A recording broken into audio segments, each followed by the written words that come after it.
friends. Are you feeling anxious, numb, punchy?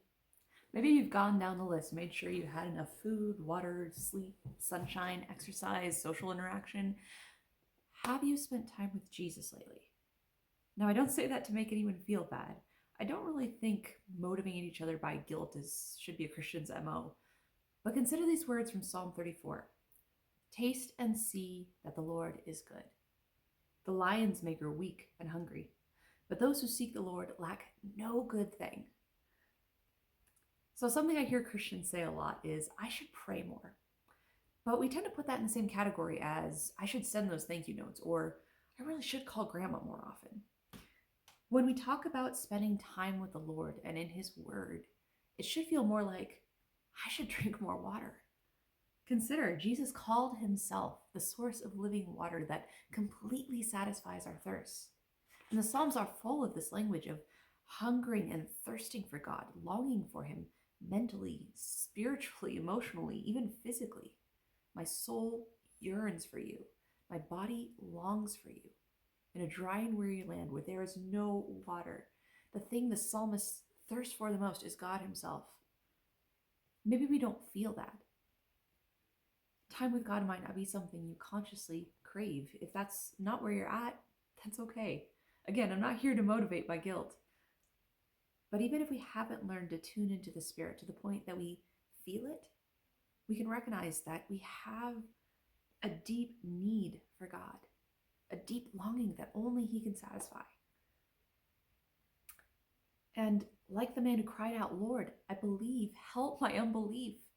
It's valid to say, Lord, I want to love you and enjoy your presence. Help me to long for you. To recognize our need for Him and to build the habit of coming to Him continually is a matter of spiritual maturity. Growing in grace, growing up into Christlikeness. We might start out like babies. They don't know how to ask for what they need. They just kind of freak out and cry when they feel a lack of something. They don't know the right time to eat or sleep. They have to be taught that by loving and patient parents.